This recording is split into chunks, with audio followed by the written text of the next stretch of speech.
Francisco nació en Asís, Italia, en el año 1182. Su madre se llamaba Pica y su padre Pedro Bernardone, quien era un gran comerciante. Sin embargo, a Francisco los negocios y el estudio no le llamaban la atención, pero tenía la cualidad de no negar un favor o una ayuda a un pobre siempre que pudiera hacerlo. Tenía 20 años cuando hubo una guerra entre Asís y la ciudad de Perugia. Francisco salió a combatir por su ciudad y cayó prisionero de los enemigos. La prisión duró un año y luego se incorporó nuevamente en el ejército. Sin embargo, no logró llegar al campo de batalla, ya que sintió una voz del cielo que le decía: ¿por qué dedicarse a servir a los jornaleros en vez de consagrarse a servir al jefe supremo de todos? Entonces se volvió a su ciudad. La gente, al verlo tan silencioso, comentaba que Francisco probablemente estaba enamorado.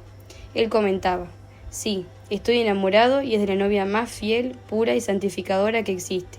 Los demás no sabían de quién se trataba, pero él sabía muy bien que se estaba enamorando de la pobreza, de una manera de vivir que fuera lo más parecida posible al modo totalmente pobre como vivió Jesús, y se fue convenciendo de que debía vender todos sus bienes y darlos a los pobres.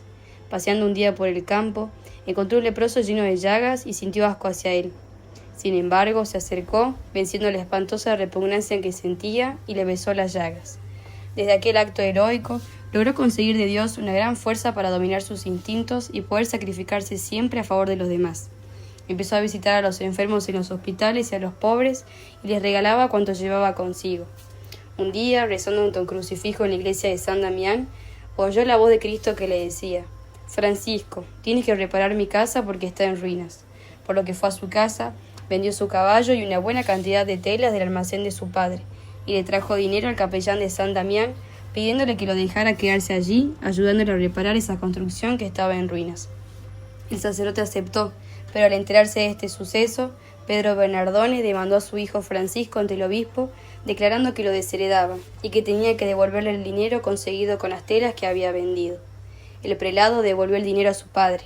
Francisco regaló sus vestiduras y a partir de allí vistió una sencilla túnica, de tela ordinaria, amarrada en la cintura con un cordón. Trazó una cruz con tiza sobre su nueva túnica y con esta vestiría y pasará el resto de su vida. Ese será el hábito de sus religiosos después, el vestido de un campesino pobre, de un sencillo obrero. Después volvió a Asís a dedicarse a levantar y reconstruir la iglesia de San Damián, y para ello empezó a recorrer las calles pidiendo limosna.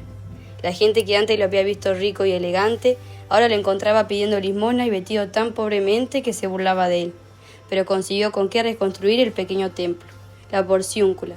Este nombre es queridísimo para los franciscanos de todo el mundo porque en la capilla llamada así fue donde Francisco empezó su comunidad.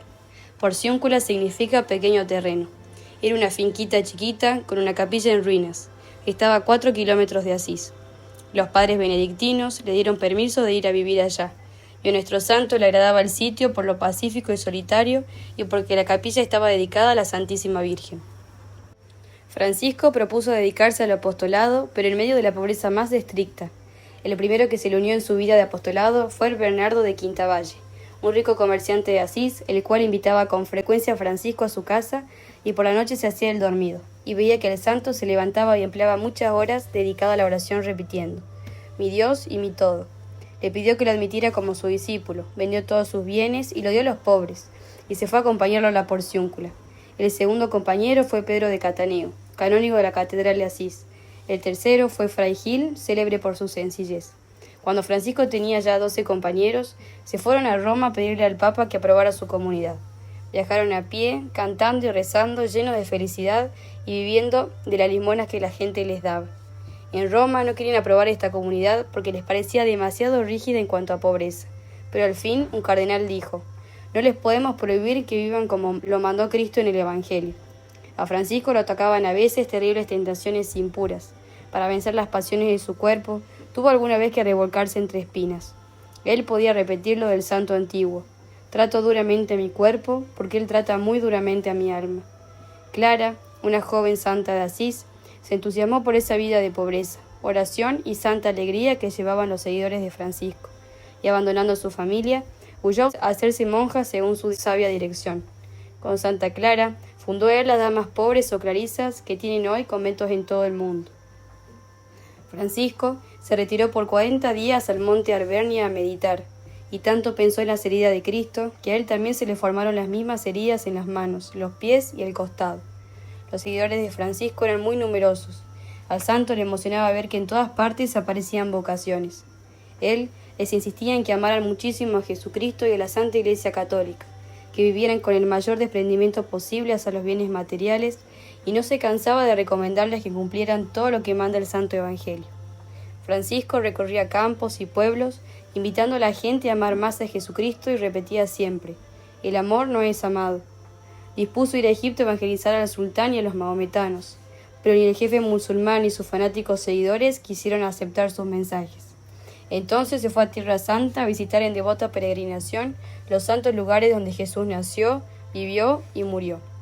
Por no cuidarse bien de las clientísimas arenas del desierto de Egipto, se enfermó de los ojos, y cuando murió estaba casi completamente ciego, un sufrimiento más que el Señor le permitía para su santificación. Cuando solo tenía 44 años, sintió que le llegaba la hora de partir a la eternidad.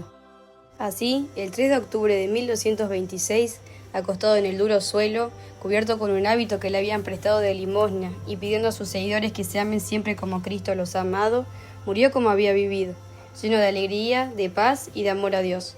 Francisco tenía la rara cualidad de hacerse querer de los animales. Las golondrinas le seguían en bandadas y formaban una cruz por encima de donde él predicaba. Cuando estaba solo en el monte, una mirla venía a despertarlo con su canto cuando era la hora de la oración de la medianoche. Pero si el santo estaba enfermo, el animalillo no lo despertaba. Un conejito lo siguió por algún tiempo con gran cariño, y dicen que un lobo feroz le obedeció cuando el santo le pidió que dejara de atacar a la gente. Cuando apenas había transcurrido 2 años después de su muerte, el Papa Gregorio IX lo declaró santo. Oh Señor, haz de mí un instrumento de tu paz. Donde hay odio, que lleve yo el amor. Donde haya ofensa, que lleve yo el perdón. Donde haya discordia, que lleve yo la unión. Donde haya duda, que lleve yo la fe. Donde haya error, que lleve yo la verdad. Donde haya desesperación, que lleve yo la alegría. Donde haya tinieblas, que lleve yo la luz. Oh Maestro, haced que yo no busque tanto ser consolado, sino consolar. Ser comprendido, sino comprender. Ser amado como amar. Porque es dando que se recibe, perdonando que se es perdonado, y muriendo que se resucita a la vida eterna. Amén. San Francisco de Asís, ruega por nosotros.